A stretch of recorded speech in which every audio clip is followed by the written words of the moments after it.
on Aleksander Eeri Laupmaa ja vaatate Fotograafiska jutusid. Ja minu tänane külaline on Risti koguduse õpetaja Annika Laats. Tere, Annika! Tere! Tänasel päeval inimestes on palju hirmu. Maailm on väga kaoseline. Mismoodi läbi uskliku, kristlase, kirikuõpetaja pilgu inimesed saavad hirmuga toime tulla? See on väga armas, et sa räägid just nõnda minuga, et kui kristlasega, eks ju, et me loeme ju küllaldaselt igasuguseid nõuandeid, psühholoogid, nõustajad räägivad sellest, kuidas lastega rääkida, kuidas oma hirme vaadata. Loomulikult vaatan mina seda läbi oma usu, läbi oma maailmavaate. Ja see on ikka hämmastav küll, et piiblis on olevat 365 korda öeldud ära karda. Me teame seda, et piibel ei ole originaalis eestikeelne raamat, eks. See on selline pigem võib-olla sümboolne, see 365 korda. Kui ma praegu selle otsingusse panen, siis päris nii ei tule see otse välja sealt. Aga ja heebrea keeles ja kreeka keeles on selleks erinevad varjundid. Aga iseenesest on see ikka hästi kõnekas, et tegelikult öeldakse iga päeva kohta vähemalt üks ära karda tuleb sealt. Ja ääretult põnev on lugeda, et mis on see, miks inimene ei peaks kartma. Minu meelest on see huvitav, kuidas praegu ka, mis siis lastele öeldakse, kui laps ütleb, et emme ma kardan, et sõda tuleb või et emme mis siis, kui siin ka pommitama hakatakse. Et kui me ütleme lihtsalt seda, et no ei, ära siin karda, et meil ei ole, et Ukraina on nii ja nii kaugel, et ei, siin ei ole. Aga mis siis, kui ühel päeval on ka siin, eks? Et me peame juba hästi läbi mõtlema, mida me lastele ütleme. Et mis on see, miks me ei pea kartma? Igasuguseid asju me ütleme ju seda, eks ole, oi ära karda, et see ravi, see mõjub hästi, et küll sa saad terveks. Ja väga sageli need ära kardad, mis me inimestele ütleme, on tegelikult sellised, et tegelikult ei viitsi süveneda sellesse, miks ta kardab või ei julge. Võib-olla mitte see viitsi ei olegi alati õige.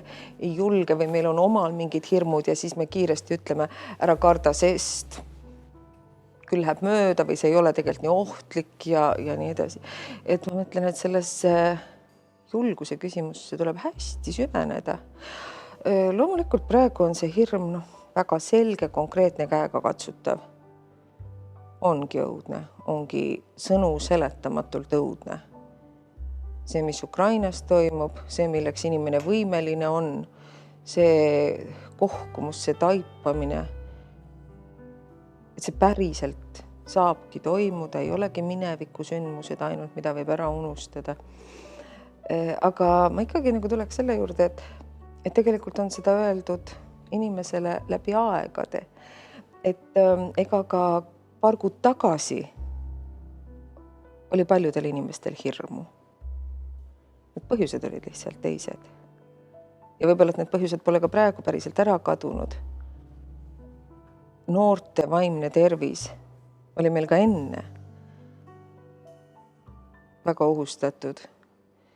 Ja oli hirm tuleviku ees, oli hirm iseenda ees. Oli hirm selle ees, et mis selle kõige mõte siin on. Nüüd räägitakse hästi palju sellest, et me väärtustame neid asju teistmoodi. Vaata, et peaaegu, et kohati kõlab see, et tänu sõjale, eks ju, annaks jumal, et me niimoodi ei hakkaks mõtlema, ütleks ikka et sõja tõttu. Me oleme hakanud pisiasjadeks pidama, ümber hindama, mis on sekundaarne, mis on primaarne, eks ju, millest võiks üldse mitte tülitseda või probleemi teha, eks. Aga tegelikult eks hirm või äng on inimeseks olemises juba sees. Et see äng meie kaduvuse ees, äng selle ees, et ma elan oma elu luhta või tühja. Hirm selle ees, et mul jääb kogemata armastus või rõõm või see, mis päriselt oluline on. Need asjad olid ka enne. Nüüd me võib-olla kardame rohkem kui seni oma füüsilise eksisteerimise pärast. ja mõtleme seda, mis me siis teeksime, kui ja kuidas me siis toime tuleksime, kui kõik laguneb, kui kõik ka füüsiliselt pihta saab. Et ma mõtlen, et neid erinevate hirmude, ängide kihistusi on nii palju. Aga sa küsid mu käest, et mis on minu kui kristlase vastus. See ei ole nagu mingi üks vastus, eks ju, et tee nii või naa. Ma hirmsasti hingehoidjana hoidun sellistest nõuannetest, et punkt 1, punkt 2, punkt 3, eks, et nagu oleks inimeseks olemise ängistus kuidagi nii lihtsalt ületatav. Sellepärast ma seda tööd teengi või see ongi see mu kutsumus, mida ma teen, et ka rahulikel aegadel, ka nii-öelda headel aegadel aidata inimestel läbi mõtelda, mis on see kõikumatu kalju, mis on see minu sisemine selgroog, mis kannab mind läbi nii headest kui kurjadest päevadest. Häid ja kurja päevi tuleb igas elus. Annaks jumal, et sõda ei tuleks, aga häid ja kurja aegu on alati. Vaheldumisi ja kord üht ja kord teist. Et mis on see, mis mind kannab, mis on minu kalju, millele ma saan toetuda.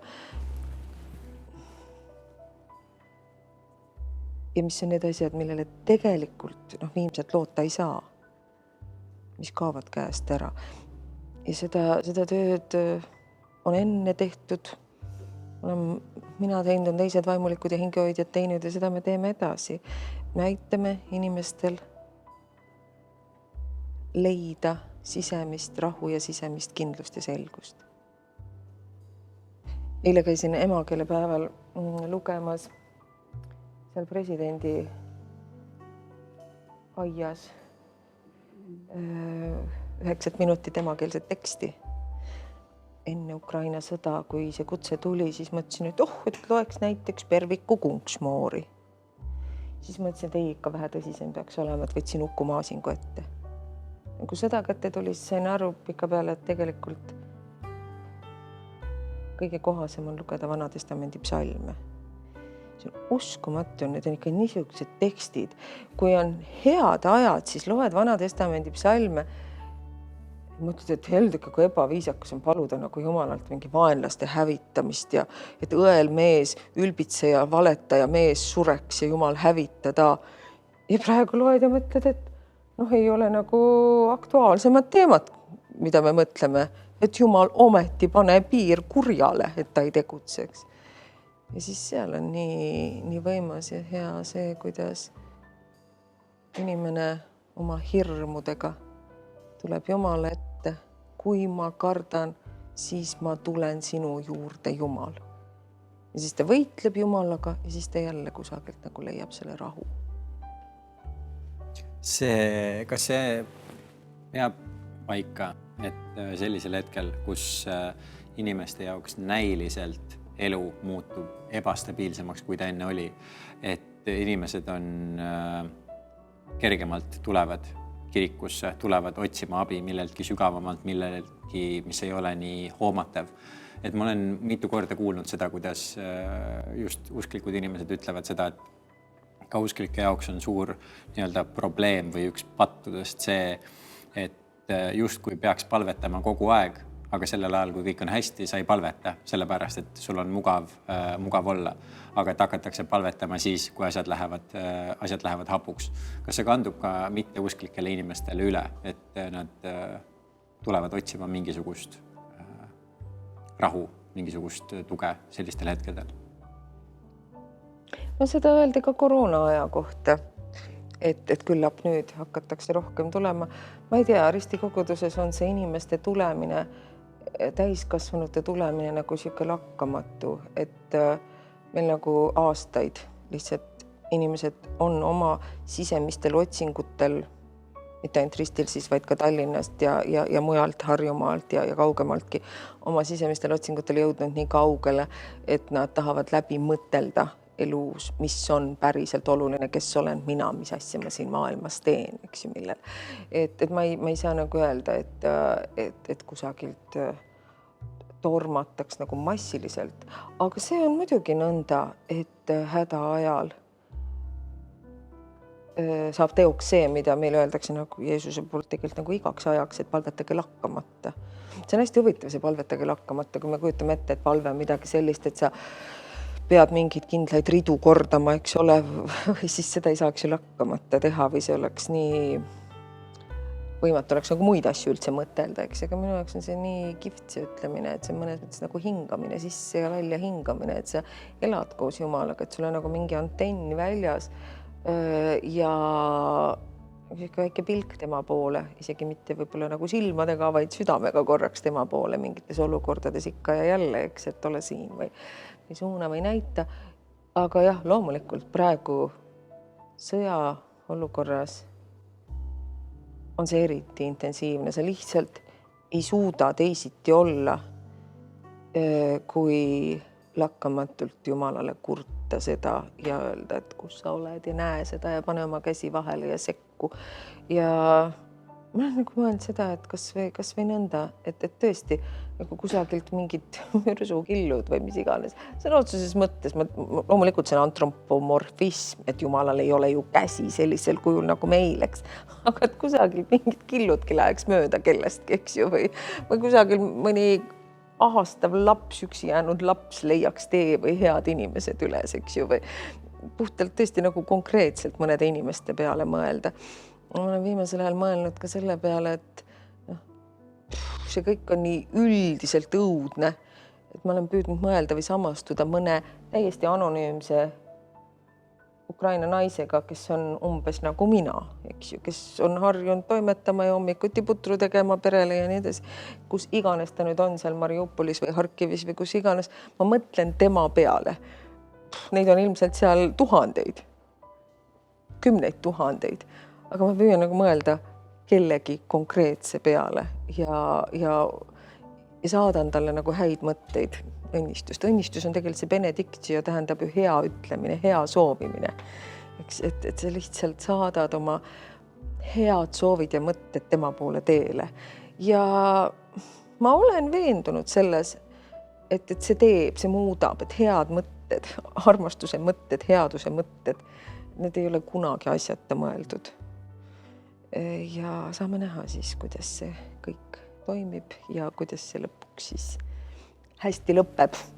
Aga kas on mingisugune nii-öelda lihtne viis? Sa enne ütlesid, et sa ei taha teha, et 1, 2, 3, need on viis sammu, mida teha selle jaoks, et mitte rohkem karta. Aga ja ma isegi ei ootaks seda, et enamused inimesed suudaksid lihtsalt käsu peale, et ära karda, siis okei, ma ei karda, eks ole, et me ei ole nii lihtsad loomad paraku. Aga võib-olla mingisugune, ma vabandan, et ma küsin nii labaseid asju, aga lihtne nõuanne selleks, et kui sul on hirm, kuidas selle hirmuga toime tulla? Kuidas suuta seda hirmu hoida niimoodi, et see sind ei sandista? Ja ma saan su küsimusest väga hästi aru, ma loodan. Ma on ikka kui seda nõu andnud igasuguste emotsioonidega, mis meie sees on, eriti negatiivsete emotsioonidega, et nad on ju alati mingi kombinatsioon, mingisugune sasipusa meie peas. Mina kujutan neid ette nagu mingisuguseid väikseid karvase peaga loomakesi või midagi niisugust, et katsu tast kinni võtta ja talle otsa vaadata. Ja vaadata, kes sa siuke oled. Teisisõnu siis nagu aru saada, enda jaoks ka ära sõnastada, mida ma kardan. Rääkisin hiljuti ühe gümnaasiumi noorega, ta tuli just ühest laagrist. See oli sõja, ma arvan, umbes nii 4. või 5. päev. Ja ta ütles, et jah, me noored kardame. Ma küsisin, mida? Ta mõtles tükk aega ja see oli hästi huvitav see tema vastus. Ta ütles, et me rääkisime sellest, et me kardame ja kõige enam oli välja tulnud see, et kardetakse, et kui sõda hakkab, siis et kõik lähevad minema Eestist. Et siis me jääme siia üksi. Aga siis selgus, et nad omavahel edasi rääkides olid jõudnud selleni, et nemad tegelikult nagu ei tahaks siit ära minna, mille tõttu nad jõudsid selleni, et siis me tegelikult ju ei jää üksi. Et ka endalt tasub nagu nii selles olukorras praegu kui ka elus muude hirmutavate olukordadega, ma nagu ütlen seda, et neid hirmutavaid õudseid olukordi elus tuleb nagunii ette. Mõnes mõttes nagu konsekventselt järjekindlalt lõpuni mõelda, et aga mis siis? Et kui ma ütlen, et sama teise näite, lihtsama näite, kui praegu sõjaga läheme selle sõja juurde tagasi, siis, et kui ma kaotan töö, kohutav hirm, kui sa oled ääre peal, kui ma kaotan töö. Nii, mis siis saab? Ma ei suuda enam oma korterilaenu tagasi maksta. Nii, mis siis saab? Siis kas sa arvad, et sa jõuad kuuse alla iseendaga nõnda nagu vestlust pidada, eks ju? Ja jõuda nagu selleni, et okei, mis on see nagu kõige halvem, mis juhtuda saab? Ja kas selles olukorras on ka võimalik siiski püsima jääda?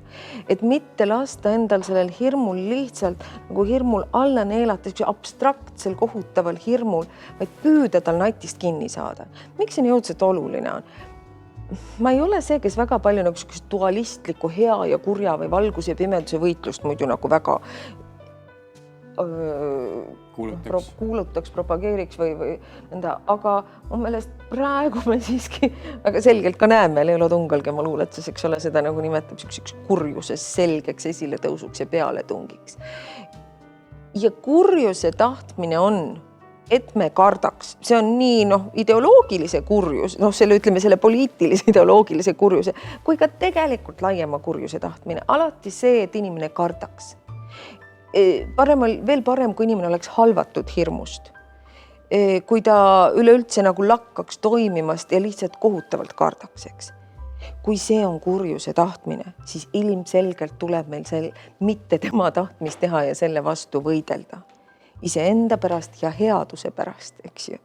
Et sellele ei tohi lasta enda üle võimust saada. Lihtsalt ei tohi iseenda pärast, teiste inimeste pärast, headuse ja armastuse ja kõige muu pärast, elu pärast. Elu pärast ei tohi lasta. Kui sa seda tead, siis sa nagu pead kuidagi relvastuma selle vastu, et sa ei lase sellele ennast alla neelata. Ja sa astud samme tema vastu ja tegeled temaga. Praeguses olukorras üks väga konkreetne asi. Hakka tegutsema. Otsi, kus sa saad käed külge panna. Mitte nagu siis hakka tegutsema selles mõttes, et otsi veel rohkem uudiseid ja sukeldu veel rohkem kusagile internetti, nii et veel hirmsam oleks. Hoia ennast kursis sellega, mis toimub, see annab sulle palvetamiseks ja mõtlemiseks mõtteainet ja sa tead ja oled kogu aeg nagu selle lainel, et sa ei unusta neid ära. Minu meelest see on ka nii ülioluline, et me ei unustaks, et me ei väsiks nende peale mõtlemast, aga hakka tegutsema. Et inimeste puhul, keda ma praegu vaatan, et see nagu kipub täiesti endasse neelama, olen ma püüdnud seda nõu anda ja näinud ka inimesi, kelle puhul see jube hästi toimib. Konkreetselt inimesed on öelnud, et selline lakkamatu äng on, et ei suuda ka oma igapäevast tööd teha, muusikud on seda öelnud, kunstnikud, nii edasi. Ja vahel praegu aitab see, kui sa lihtsalt võtad pahtli labida kätte ja hakkad ukrainlaste vastuvõtuks korterit remontima. Seda me praegu koguduses oleme teinud siin 2 nädalat järjest ja kümned vabatahtlikud on siin vist ma arvan kokku 100 tunde juba teinud, sest me remondime ühte oma vana maja seal, kus on ennegi elanikud sees olnud, aga kus me oleme näiteks Süüria sõjapagulasi vastu võtnud. Et nüüd lihtsalt teeme korda mõned korterid ukrainlaste jaoks. Ja kui sul ei ole korterit, kus seinu pahteldada nende heaks, siis lihtsalt vaata, kus sa saad konkreetselt aidata. Meil on osa perest üle ookeani, selge see, et seal ei saa midagi konkreetselt nende heaks teha. Meeletu stress on, kui sa oled teispool ookeani, selle asemel, et olla siin Euroopas, vaatad kaugelt seda täielikult jõuetult. Ma olen nagu öelnud seda, et ka seal saab lihtsalt head teha. Hää küll, sa ei saa konkreetselt ukrainlastele head teha, aga sellest ka nagu ei piisa selle oma pinge ja hirmu maandamiseks, et sa lihtsalt teed pangaülekandeid, mida väga hea teha ja väga vaja teha. Mine toidupanka seal ja hakka seal pakkima toitu kokku sealsete hädaliste jaoks. Hädalised pole siin maailmas otsa saanud ja iga raasike head, mis sa teed, headust aitab üht ja teist poolt, aitab seda, kes abi vajab ja aitab sind ka. See on tõsiselt nagu teraapiline tegevus ja ma usun, et praegu Eestis ka või ma olen märganud seda, et väga paljud inimesed on hästi tänulikud sellest, kui nad saavad midagi konkreetset teha. Ja jah, neid võimalusi on tegelikult hästi palju ja see on ka hea, kui me suudame üksteisele nagu pakkuda neid võimalusi või luua neid võimalusi, kus inimesed saavad käed külge panna. Need on niisugused praktilised näpunäited. Aga see palju suurem töö, mida meil igal ühel eneses ära tuleb teha, on ikkagi mõelda läbi, otsida see sisemine alus ja see ei ole nagu sihuke tingimata nagu 5 või 10 minutiga tehtav. Jällegi ma tulen nende psalmide, Vana Testamendi psalmide juurde tagasi. Mul oli võimas seal üks tekst, kus ütleb, et mis võib lihane inimene mulle teha? Mitu korda käib sealt see läbi? Et kui ma olen Jumalaga koos, siis tegelikult mida võib üks luust ja lihast inimene mulle ikka nii väga ära teha? No mis ta võib teha? Ta võib mu näiteks ära tappa, võib mingisugust keelatud, mis need olid, need fosforiga pommid või mingisugused kehad, mis panevad inimese niimoodi põlema, et ei saa teda ära ka kustutada ja arstil ei ole temaga enam mitte midagi teha. Erakordselt piinarikast surma võid sa näiteks surra. Ma sõin täna just oma lõunasööki, kui raadios nendest räägiti.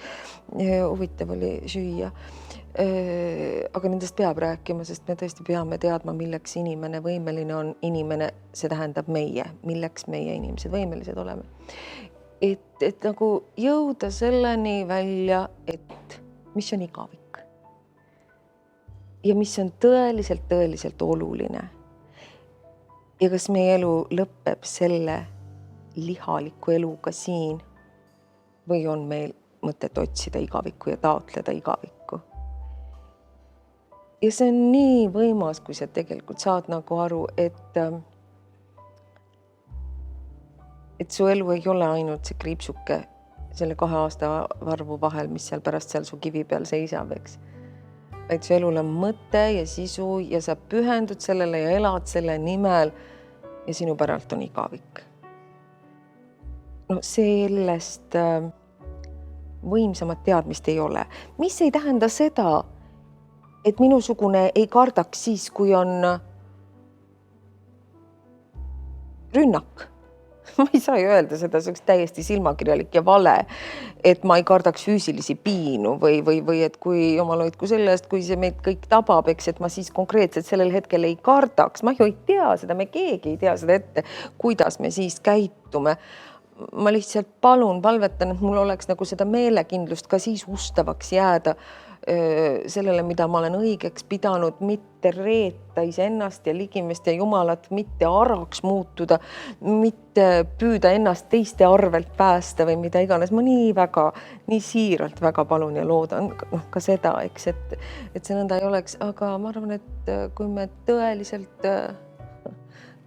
margi täis teeme, Jumal teab ja näeb ka neid olukordi, et me oleme kõigest inimesed. Mul tuleb siin 2 mõtet meelde Senekalt, kes küll ei olnud kristlane, aga oli stoiline mõtleja, filosoof, kes elas nüüd natukene rohkem kui 2000 aastat tagasi.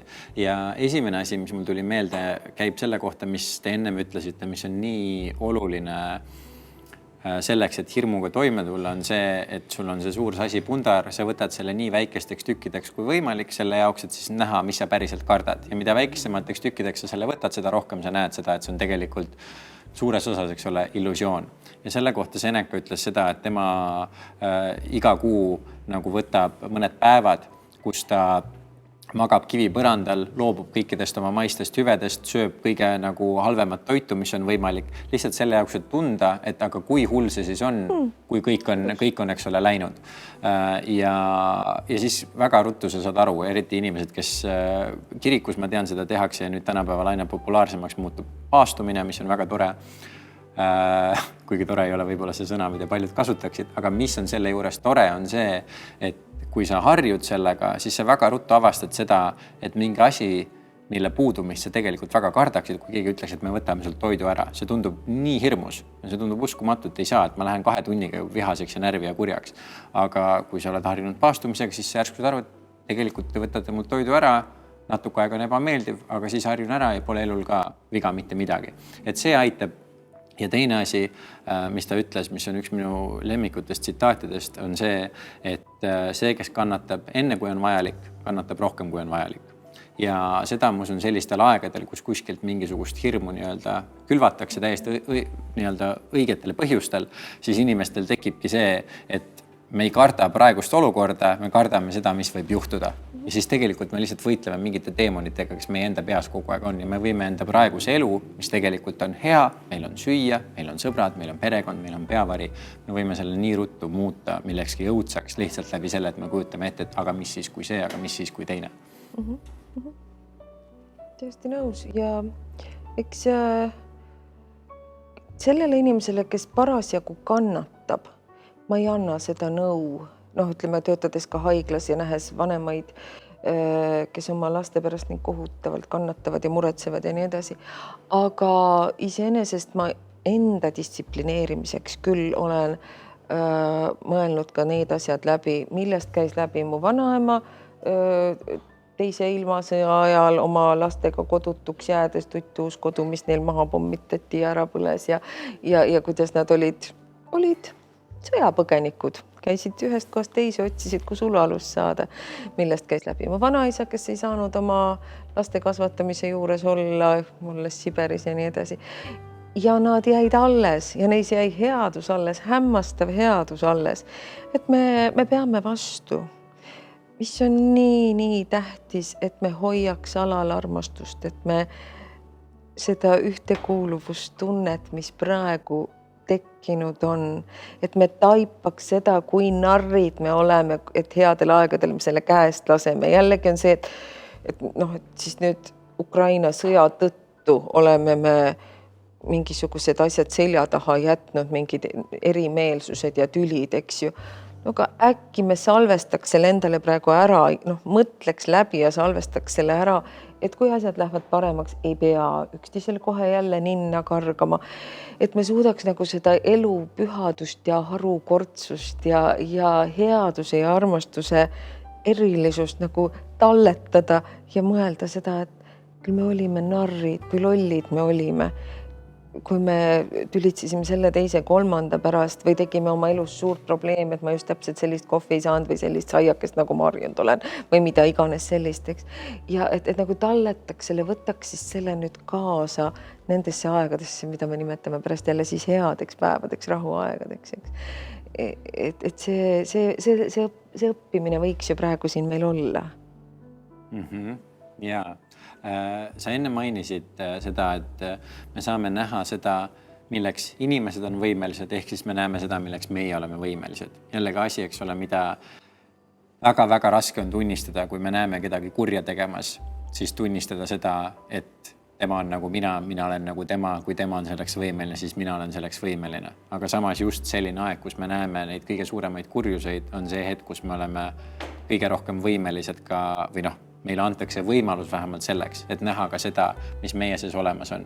Minu enda jaoks see kerkis väga tugevalt esile ka viimase 2 aasta jooksul, sest ma nägin nii iseenda sees, kui ma ka täiesti selgelt nägin teistes inimestes, ka nende väljaütlemistes seda, kus jällegi olenevalt maailmavaadetest inimesed ilmselgelt soovisid teistele inimestele halba ja soovisid teistele inimestele kurja, kus oli väga paljudel inimestel, ma arvan, et enamustel inimestel käis peast läbi siukene mõte, mida nad ei tunnistanud endale ja mida mina ka ei tahtnud endale tunnistada, et kuna sina arvad minust teistmoodi, mina arvan, et sinu arvamus on ohtlik, mina arvan, et sinu arvamus on halb ja ma loodan, et sinuga juhtub midagi paha, et siis küll sa siis alles näed.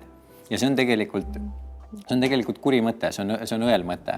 Ja sellisel hetkel, mina suutsin iseenda sees näha seda, et mina lihtsalt suudan täiesti võõrale inimesele, kes on väga arvatavasti tore ja armas ja nii edasi, ma suudan soovida talle halba, lihtsalt sellepärast, et minul on temast mingi ettekujutus kui ühest või teistsugusest inimesest. Et eriti ja nüüd sõda loomulikult kergitab seda sama asja veel rohkem, sest ka praegu toimub nii palju seda, et me mõistame hukka. Ja isegi kui me arvame, et me mõistame hukka väga õigetel põhjustel, siis lõppude lõpuks ju see hukka mõistu energia, mis meie sees on. See on ju lõppude lõpuks täpselt sama energia, mis ka sõjal alguse paneb. ja samas ma ei kutsu kindlasti üles nagu kuidagi mõistvust üles näitama selle suhtes, mis hävitab, mis on kurjus, eks ju, et see oleks mu meelest täiesti jälle nagu teine äärmus ja rumal äärmus. See, mis on kuri, mis hävitab, sellele tuleb vastu seista, sellele tuleb paluda, et Jumal mõistaks kohut nende üle ja täpselt tema jumalike kohtumõistmise printsiipide järele. Et siin ma nagu ei näe, et saaks üldse mingisugust sallivust olla. Aga ma pean väga oluliseks seda, et me mõtleks, et milleks meie inimesed võimelised oleme. Ja üks on nii kummaline see, ma tulin nüüd paar päeva tagasi Saksamaalt ühelt konverentsilt, et kuidas nagu Euroopa ka lööb nagu kahte kätt kokku ja ütleb, et seda me poleks küll uskunud, et midagi niisugust võib juhtuda. Ja kuidas te nagu arvasite, et ei või juhtuda? Viinlik küll, aga sakslaste käest tahaks nagu seda küsida, et te ei tohiks ju üllatunud olla, ei ole ju nagu sajandeid möödas, kui te olite täpselt sama supi sees ja mina käisin siin 10 aastat tagasi Münchenis olles, ma väga armastan Münchenit ja tuletan endale samal ajal meelde, et on olnud teisigi, kes seda armastanud on, sealhulgas Hitler ja käinud seal need natsimuuseumid läbi ja veetsin seal ikka päris mitu tundi, täiesti inimtühi muuseum oli ja mõtlesin, vaatasin, lugesin neid stende ja mõtlesin, et need samad inimesed, kes praegu, eks ole, nende järeltulijad siinsamas tänavatel, siinsamas nende piirstuubedes, eks ole, õllekates ja nii edasi, kõik see toimus. Ja kui ajupestav on inimene ja järelikult olen sama ajupestav ka mina, sest ma ei ole mingi eriliik, ma olen see sama homo sapiens, eks ju.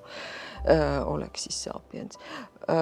Ja just see on minu meelest see, nagu, mida meil tuleb kogu aeg teaduses hoida, et me oleme kohutavalt mõjutatavad, sellepärast ei pea ma vajalikuks ka nagu seda või minu meelest on see, et Venemaa liider on hulluks läinud.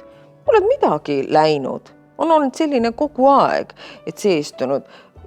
Probleem on selles, et ta pole ainus, et see on nagu, et kuidas me nakatume, kuidas me inimesed kaasa, kuidas inimesed sellega kaasa lähevad ja see on minu meelest asi, mida me peame ka siis, kui jälle tulevad head ajad, kui sõda möödas on, kogu aeg valvel seisma kurjuse vastu.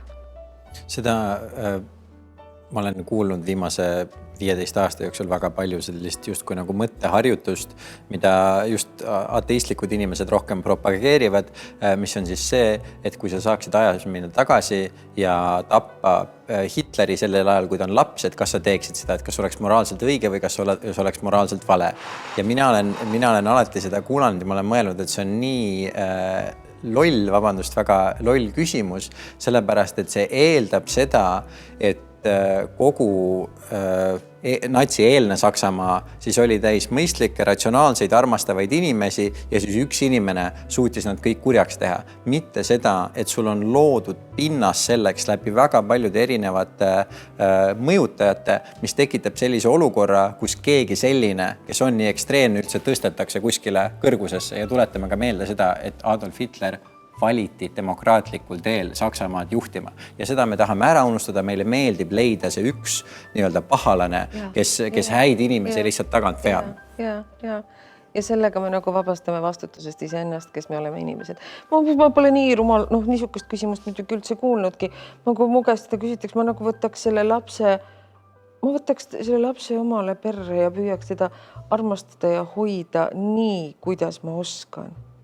Ma mõtlen, et kui vaatad tänavalgi näha, et õnnetuid noori, siis mul eile õhtul just läbi siin Telliskivi minnes tuli see mõte, et huvitav, kui nad oleks saanud väga-väga palju armastust ja hellust ja tarkust. Mis neist siis oleks saanud? Sa alguses mainisid seda, et Piiblis ütleb 365 korda ära karda. Ja samas on kristlikus maailmas väga tuntud selline termin nagu Jumala kartus ja et kuidas see öeldakse, et tarkus algab Jumala kartmisest. Mis on nende kahe kartuse erinevus? Mida tähendab Jumala kartmine kristlikus maailmas? See on sul väga hea küsimus. See on tegelikult nõnda, et kui sa Jumalat kardad, siis ei ole sul põhjust mitte midagi muud siin elus karta. Mu käest on küsitud hästi palju seda küsimust, et Annika, kas sa ei karda nendel aegadel, kui ma olen välja astunud marginaliseeritud inimrühmade eest, ütleme siis nõnda moodi, kes iganes nad mingil ajal olla võiksid. Ma arvan, et mõnel muul ajal nad võivad olla mitte LGBT pluss inimesed, vaid mõned teised inimesed ja ajad on keerulised olnud ja mu käest on küsitud, et kas sa ei karda. Ja siis ma olen pidanud hästi palju mõtlema selle, et mida ma nüüd kartma peaks. Et mus on olnud see veendumus, et jah, kui mind töölt lahti lastakse, kui ma ei saa enam kirikuõpetajana, ei tohi enam teenida, võetakse õigused ära, et ega ma siis nagu omast tarkusest ei asunud sellele teele, et küll siis Jumal teab, milleks seda vaja oli ja mis tal minuga plaan on, et see saab ebamugav olema.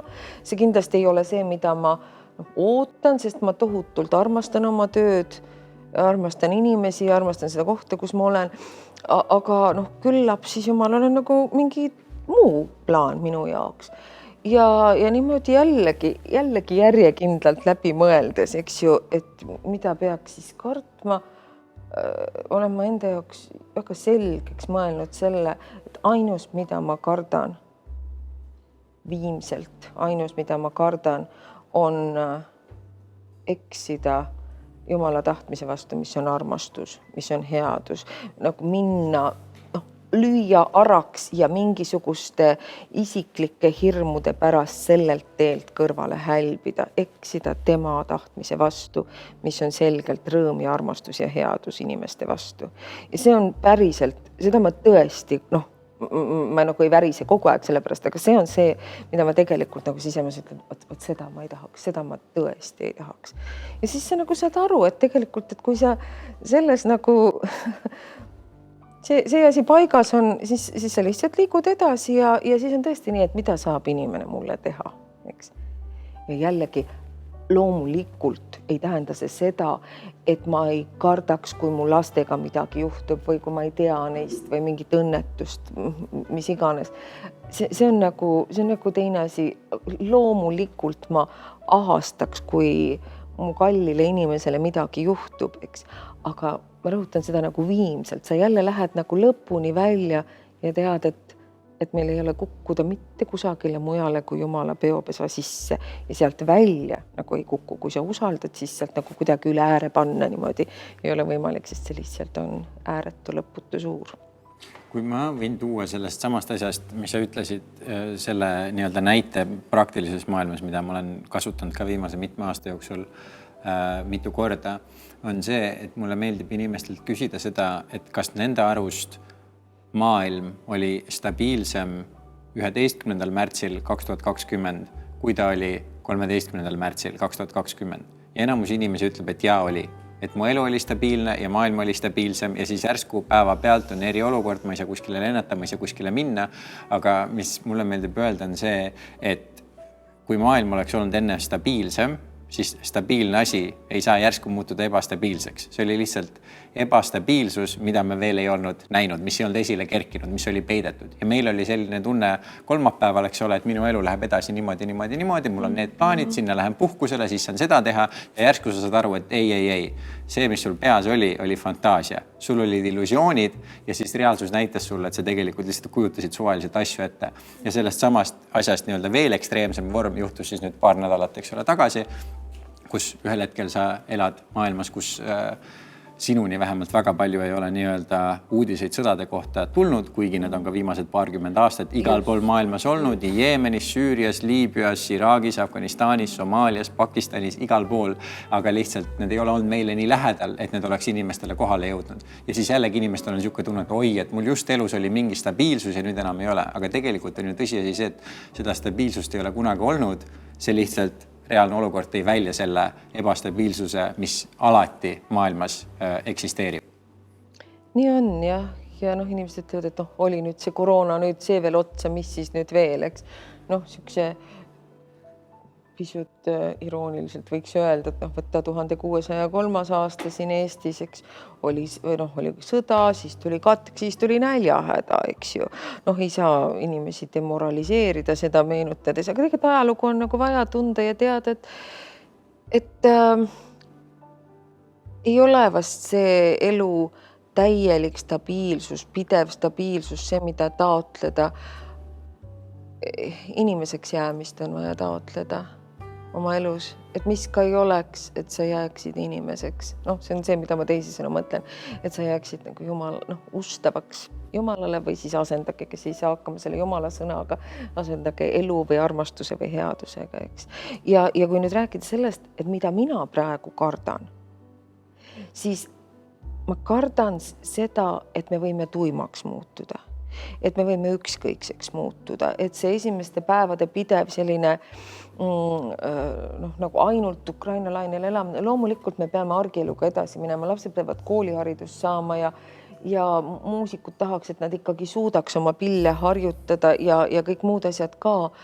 Aga et me mugavusse tagasi ei langeks, et ei oleks nii, et Ukraina sõda, eks mis iganes mitmes päev langeks uudistes kusagile tahaplaanile, samal ajal kui seal edasi nad nälgivad ja janusse surevad, eks ju, et meil lihtsalt tekivad nagu väsimus, meil tekib väsimus sellest, ei ole enam nii huvitav, nad ju ikka samamoodi nälgivad ja see ei ole uudis enam, eks.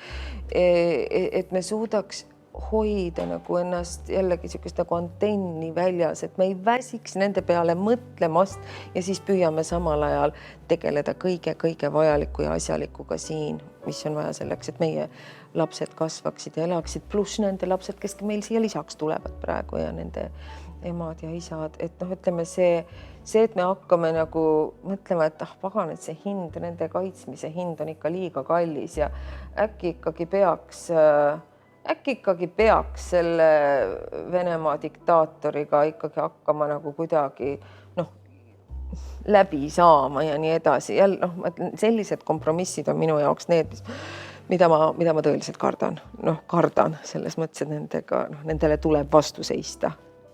Aga mul on selline tunne, et ka see, kuidas te seletasite seda suurt Jumala kartust, on ka nii-öelda see, mis ma siis ütlen, ravi selle loitsuse ja tuimuse ja kõige selle vastu, et kui me mõistame seda, et mingi asi, mida me kujutasime olevat nii stabiilne, saab päevapealt hävitatud, kaotatud, sinu unistused, sinu ettekujutused sellest, missugune elu peaks välja nägema, võivad päevapealt muutuda. Ja ütleme siis, kes suudavad öelda selle kohta Jumala kartus, ütlevad Jumala kartus, et sa näed seda uskumatut võimu, mis maailmas on, millele sina ei saa oma nagu tahtmiste soovidega mitte midagi ette panna.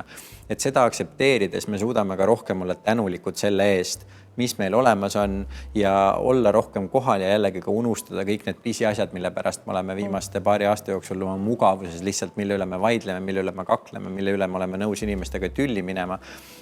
Et see hoiab meid nii-öelda hoiab meid elusanas, hoiab täpselt samamoodi, nagu te ütlesite, et need antennid kogu aeg töötavad, me ei muutu sellisteks vedelateks, tuimadeks, mugavateks olenditeks tänu sellele. Ma kahte asja veel siin ütlen.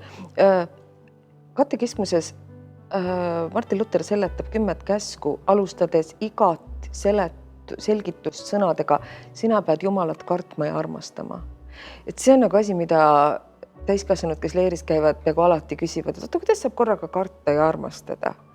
Aga siin on see nagu see pühaduse kartus ja armastus koos, et sa armastad headust ja kardad eksida selle vastu, eks ju, et neid saab koos hoida. Ja see on nagu see Jumala kartuse puhul nagu eriline. Seistes kaljuserval, siis sa armastad seda uhkust, seda kõike, mis seal on, aga sa kardad sellepärast, et sa tunned seda väga lahe võrdlus, nii palju võimsam kui see, mis sina oled. Väga lahe võrdlus, jah. Ja teine mõte läks kaotsi praegu. Selge, siis ma küsin sellise asja kohta, et sa oled ka hingehoidja ja kuidas hingehoidjana lastehaiglas, kuidas, ma ei tea, kas sinu jaoks on seal niisugust asja nagu tavaline päev, aga mida see endast kujutab ja jääme alguses selle küsimuse juurde, mida see endast päriselt kujutab? Näiteks ühel päeval, kui te lastehaiglasse lähete? Lastehaigla hingehoidja tegeleb peamiselt täiskasvanutega, sest ma olen nendes osakondades, kus on väga keerulises seisus lapsed või siis väga tillukesed lapsed, kes on raskes olukorras. Nõnda, et seal tänu jumalale saavad meil lapsevanemad juures olla. Ideaalis mõlemad, aga enamasti üks lapsevanem siis. Ja neil on raske. Nad on kriisis. Ja mina olen seal, et neile toeks olla kaastee käijaks nendega sellel teekonnal. See on minu tavaline tööpäev. Enamasti saavad need lapsed terveks. Mõnikord ei saa. Iga kord loodame seda ja ütleme vanematega seda, et tuleb ükskord päev, kui ma ütlen teile, et ma teid enam ei näeks. Et te lähete siit haiglast ja ei pea enam kunagi tagasi tulema. Ja mõnikord pean ma nendega minema lõpuni välja, see tähendab kuni hauani välja. Ja see tähendab seda, et seal peab olema hästi palju usaldust. Ja nõnda ma olen teekäija seal kaasas nendega. Ja kuidas käib selliste inimeste toetamine, sest ma eeldan, kuulates kõike, mis sa oled siiamaani öelnud, et see ei käi niimoodi, et anda nii-öelda selliseid mõttetuid lootusi, et loomulikult tuleb ju loota kõige paremat, palvetada kõige parema poole, aga sellel hetkel, kus on reaalne oht, et kellegi laps sureb, siis sellel hetkel me ei taha ka mingisuguseid naiivseid, eks ole, lootusi inimesele anda, et mingit moodi sa ju ikka tegeled sellega, et valmistada inimesi ette ka selleks, et kõige hullem on võimalik. Ja või siis, kui see niimoodi ei ole, siis sellel hetkel, kus see vahepeal niimoodi on, siis mismoodi see, kui saab jällegi sellist asja kuidagi lihtsalt seletada, mismoodi saab anda üldse mingisugust tuge või lohutust või mingit nii-öelda konteinerit, kus need inimesed saavad oma meeleseisund ja oma selle kaose, mis nende sees on, selle hirmu kuskile nii-öelda asetada või mingit tuge sellele? Arstid on need, kes räägivad haigusest ja selle prognoosist ja võib-olla mingil hetkel hakkavad ette valmistama selleks, et me enam ei saa palju midagi teha, et me saame võib-olla seda ja seda teha ja siis on meie mõistus otsas. Mina olen see, kes on juures ja kuulab ja aitab leida tugipunkte. Lootust on ka väikesed lootused on lootused igas päevas, kui ka on teada, et see sellise tavalise protokolli järgi käib ravi ei aita, siis on lapse emal seal lootus, et aga äkki see mingisugune uus rohi, mis on alles katsefaasis, kui me seda saaks, äkki see aitab. Ja kui see ei aita, siis ehk saame me leevendada olukorda ja aidata muul moel, eks ju. Et ma olen seal, et olla see, kellega saab rääkida sellest, mis on talumatult raske mõnikord. Ja seal on jällegi, ma tulen selle juurde, et lihtsalt selline teekäija ja omavaheline usaldus. Aga see on siis rohkem selline kuulamine, et lihtsalt olla see, sest ma saan aru väga paljudel inimestel ju ongi, et kui sa tegeled väga raskete asjadega, siis inimeste jaoks on isegi ebamugav seda kuulda, sest me ei suuda toime tulla sellega, kui kellelgi on tõesti väga raske kriis. Aga ühesõnaga, et hingehoidjana siis rohkem on see, et lihtsalt olla võimeline kuulama ära inimeste kõige hirmsamad ja õudsemad mured. Mõnikord on see kuni selleni välja, et olla suuteline püsima vaikuses, kui ei olegi enam mitte midagi ütelda. Aga on vaja, et keegi oleks kõrval. Mõnikord on see ka nõnda. Ja see tundub nagu nii lihtne, eks ole, et mis siis on kuulata või vait olla. See võib olla erakordselt raske. Aga see on vahel ka täiesti lihtsalt lobisemine ja naermine ja rääkimine sellest, kuidas see kutsikas seal kodus elab ja kuidas õel või vennal kodus läheb teistel lastel, et olla nagu natukene selle pere osa ja näha seda üldpilti. Arst räägib lapse haigusest, diagnoosist, prognoosist, ravist, kõigest, eks. Aga seal on veel terve suur perekond ja üldpilt taga ja kõik need asjad. See on nagu hästi kompleksne inimese elu ju enamasti on. Annika, mul on väga tore olnud sinuga rääkida, meil on ainult mõni minut veel kahjuks alles. Nii et ma küsin sult veel 2 viimast küsimust. Esimene see on see, et kas on äkki midagi, mida me veel ei ole puudutanud, mis võiks inimestele ka sellisel kauselisel ajal olla veel hea teada, hea meeles hoida ja südames hoida? Üks asi, mis mul vahepeal siin meelest lipsas, on see, et me rääkisime sellest, et need varasemad tülid ja pisiasjad, et need kõik võiks selja taha jääda. Ma arvan, et me oleme tegelikult siin tülitsenud ka väga oluliste asjade üle siin ühiskonnas ja ma ei tahaks, et neid liigitataks pisiasjade alla. Jätkuvalt iga inimene on oluline ja ka vähemuste eest, ka nende servalseisjate eest tuleb seista. Ei ole nüüd nii, et nüüd on ainult üks Eesti rahvas ja inimõiguste küsimused jätame kõrvale.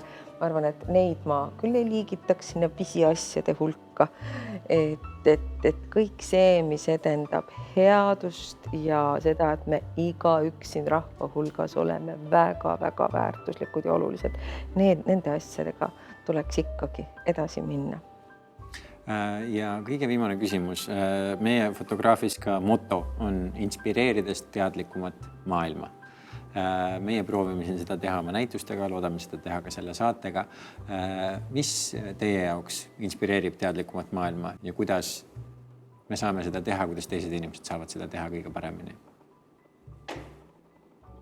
Ükskõik kui pisikeste heade sõnadega ja heade tegudega, naeratusega, lihtsalt heatahtlikkusega, mida me üksteise suhtes osutame.